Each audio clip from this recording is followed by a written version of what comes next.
नमस्कार दोस्तों, स्वागत है आपका यूट्यूब चैनल एबी टेक में। दोस्तों, टीजीटी पीजीटी भर्ती 2020 और तदर्थ शिक्षकों की भर्ती के बारे में शिक्षा निदेशक की तरफ से एक लेटर जारी किया गया है और यहां पर शासन से अनुमति मांगी गई है। किस तरीके से भारांक मिलेगा इसको भी इसमें एक्सप्लेन किया गया है। आप लोग जानते हैं हाल ही में संजय सिंह का एक केस का जो ऑर्डर आया है सुप्रीम कोर्ट से, उसको लेकर के यहाँ पर सभी दिशा निर्देश दिए गए। जो महत्वपूर्ण बातें हैं वो इस लेटर में ऑफिशियली रूप से दी गई और शासन से इसके बारे में अनुमति मांगी गई है। तो क्या इसके महत्वपूर्ण डिटेल्स हैं इस वीडियो में आपको जानने को मिलेगा। तो वीडियो को आप लोग लाइक और शेयर कर दीजिए। साथ में शिक्षक भर्ती की लेटेस्ट अपडेट पाने के लिए हमारे चैनल को सब्सक्राइब जरूर कर लीजिएगा। वीडियो को लाइक और शेयर भी कर दीजिएगा। दोस्तों, ये ऑफिशियल लेटर आप लोग देख सकते हैं। प्रेषक में शिक्षा निदेशक माध्यमिक उत्तर प्रदेश प्रयागराज की तरफ से लेटर जारी हुआ। 4 सितंबर 2020 को लेटर जारी हुआ है और मामला क्या है यहाँ पर वो देख लीजिए। माननीय सर्वोच्च न्यायालय में योजित अपील संख्या इस संजय सिंह व अन्य बनाम उत्तर प्रदेश सरकार व इसके अंतर्गत 26/8/2020 के संबंध में। अब महत्वपूर्ण चीज़ें यहाँ पर क्या, मैं एक एक चीज़ आपको यहाँ पर बताता हूँ, आप लोग वीडियो को पूरा देखिएगा। यहाँ पर लिखा है उपर्युक्त विषयक माननीय सर्वोच्च न्यायालय में योजित सिविल अपील संख्या 8300/2016 संजय सिंह व अन्य बनाम उत्तर प्रदेश सरकार व अन्य तथा इसके संबद्ध SLP व IA नंबर में पारित न्यायालय के आदेश दिनांक 26/8/2020 का संदर्भ ग्रहण करने का कष्ट करें। नीचे लिखा है माननीय सर्वोच्च न्यायालय के वेबसाइट पर लोड आदेश दिनांक 26/8/2020 की छाया प्रति संलग्न करके आपके अवलोकनार्थ प्रेषित है।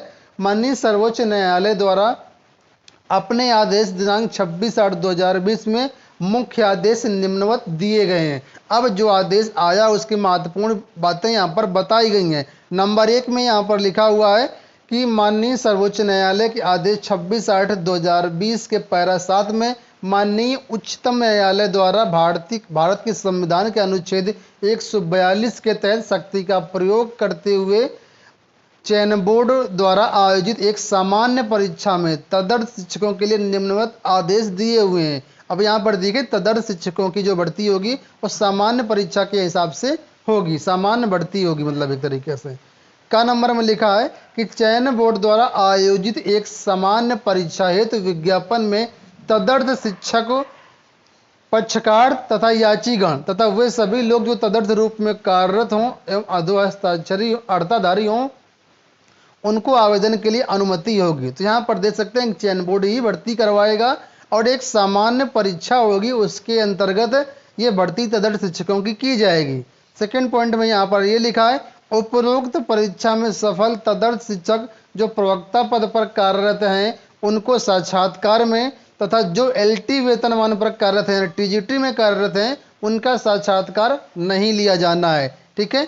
ग नंबर में लिखा है कि चयन बोर्ड के द्वारा कार्यरत तदर्थ शिक्षकों की सेवा के आधार पर भारांक निर्धारित करेगा और ये भारांक अंक प्रवक्ता वेतन क्रम में साक्षात्कार में तथा LT वेतन क्रम में लिखित परीक्षा में दे होगा। आप लोग जानते हैं TGT में इस बार इंटरव्यू नहीं होना है तो TGT में लिखित परीक्षा में भारांक दिया जाएगा और जो प्रवक्ता में है उनको मतलब इंटरव्यू में भारांक दिया जाएगा यहाँ पर। ठीक है। आगे लिखा है उक्त सभी शर्तें विज्ञापन में होंगी। ये जो सारी शर्तें हैं विज्ञापन जब आएगा उसमें मेंशन होंगी और इस संबंध में यदि कोई वाद न्यायालय के समक्ष आएगा तो वो मान्य नहीं होंगे। ठीक है। अब इसके बाद आगे देखिए यहाँ पर क्या लिखा है। 6 नंबर में इन्होंने मेंशन किया हुआ है कि आवेदनकर्ता अपने भारांक अंक हेतु विज्ञापन के शर्तों के आलोक में पूर्व की सेवाओं की प्रामाणिकता संबंधित आवश्यक अभिलेख आयोग के समक्ष प्रस्तुत करेगा। यह कार्रवाई आयोग शासन की मदद से करेगा। मतलब जो भी तदर्थ शिक्षक है और जब वो अपना एक तरीके से भारांक लेगा तो उसका पूरा अपना एक्सपीरियंस कितना है, कितने साल से वो कार्यरत है, उसका पूरा जो डॉक्यूमेंट्स हैं वो आयोग के समक्ष प्रस्तुत करने होंगे उसको।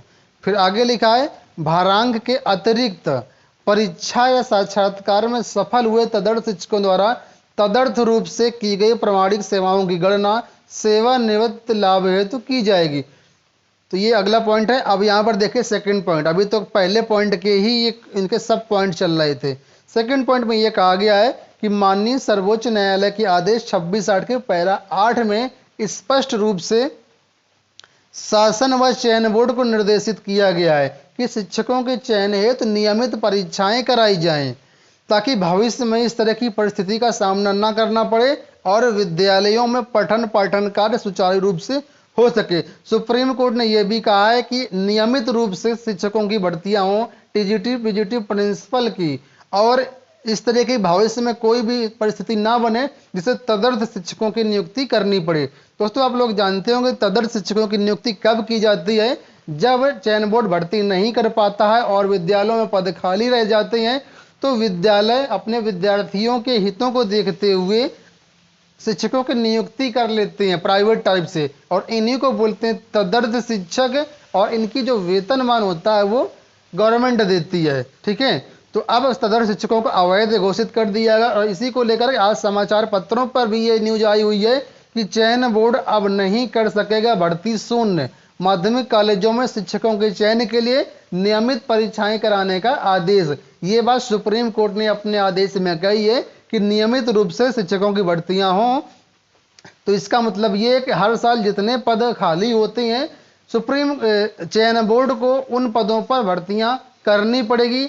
जिस साल पद खाली हो रहे हैं उसका पूरा डाटा पहले चयन बोर्ड को मंगाना होगा कि इस साल कितने पद खाली हो रहे हैं, और उसी साल भर्तियां करने पड़ेगी, और रिटायरमेंट होते होते भर्ती प्रक्रिया पूरी हो जाए, और जैसे रिटायरमेंट हो जाए नए शिक्षकों की ज्वाइनिंग वहां पर दे दी जाए। तो इस तरीके से बात चयन बोर्ड, सुप्रीम कोर्ट ने सरकार को और चयन बोर्ड को आदेश दिया हुआ है कि अब हर साल नियमित रूप से इसमें भर्तियां हों। अगर दोस्तों ये सरकार मानती है, आयोग मानता है, मानना तो पड़ेगा, सुप्रीम कोर्ट का आदेश है, तो अब हर साल टीजीटी पीजीटी शिक्षकों की भर्तियां आप लोगों को देखने को मिलेंगी। चलें बात कर लेते हैं तीसरे पॉइंट की। यहाँ पर लिखा है कि माननीय सर्वोच्च न्यायालय के आदेश दिनांक 26/8/2020 के पैरा 9 में आदेश दिए गए कि तदर्थ शिक्षक पक्षकार अपने मौलिक रिक्ति की प्रति नियुक्ति में धारा 16 के आधार पर लाभ दिए जाने हेतु न्यायालय में याचना की गई, अतः धारा 16E के प्रावधानों के अंतर्गत पात्र तदर्थ शिक्षकों द्वारा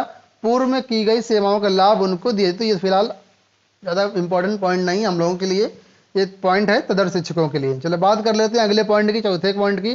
यहाँ पर लिखा है कि सर्वोच्च न्यायालय के आदेश 26/8 के पैरा 10 एवं पैरा 11 में आदेश दिए गए हैं कि पक्षकार जो 2 वर्ष से तदर्थ के रूप में कार्य करें और वेतन नहीं मिल रहा है, उनको वेतन भी दिया जाए जब तक भर्तियां नहीं होती हैं। ठीक है, ये यहाँ पर बात स्पष्ट रूप से कही गई है। देख सकते हैं कि अपने दी गई व्यवस्था के तहत नियुक्त व्यक्ति अपने पद पर कार्यरत रहेंगे और उस संस्था को शासन द्वारा आर्थिक सहायता प्रदान किया जाए जब तक नए शिक्षक वहां पर नहीं पहुंच जाते हैं। उसके आगे ये भी अब इंपॉर्टेंट पॉइंट ये 5वां देख लीजिए। यहाँ पर उक्त के अतिरिक्त माननीय सर्वोच्च न्यायालय द्वारा यह निर्देशित किया गया है कि जुलाई 2020 के पूर्व 2021 के पूर्व शिक्षकों का चयन व पदस्थापन की कार्रवाई पूर्ण कर ली जाए। तदनुसार विषयगत सभी याचिकाओं को माननीय सर्वोच्च न्यायालय द्वारा अंतिम रूप से निस्तारित कर दिया गया है। तो यहाँ पर जो सुप्रीम कोर्ट की आदेश की थी महत्वपूर्ण बातें वो यहाँ पर लिखी गई हैं, और जुलाई 2021 तक भर्ती पूरी करने के लिए सरकार को और चयन आयोग को आदेश दिया गया है। अब नीचे यहाँ पर देखिए लिखा है, अतः शासन उपरोक्त वस्तु स्थिति से अवगत होते हुए प्रकरण में अग्रेतर कार्यवाही हेतु आदेश प्रदान करने की कृपा करें। यहाँ पर लोग साइन भी देख पा रहे होंगे, डॉक्टर महेंद्र देव, अपर शिक्षा निदेशक माध्यमिक उत्तर प्रदेश।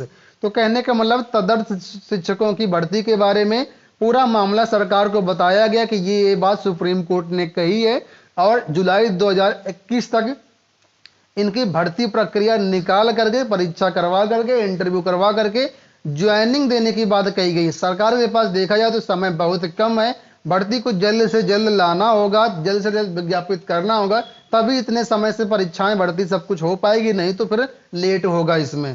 फिलहाल ये अनुमति मांगी गई है सरकार से। अब सरकार कितने दिनों में इसकी अनुमति देती है, क्या करती है, ये सरकार को सोचना है, सरकार को करना है। फिलहाल जैसा कुछ अपडेट आएगा आने वाले वीडियोस में हम आपको पूरी अपडेट देते रहेंगे। चैनल को सब्सक्राइब ना किया हो, चैनल को सब्सक्राइब जरूर कर लीजिएगा। धन्यवाद।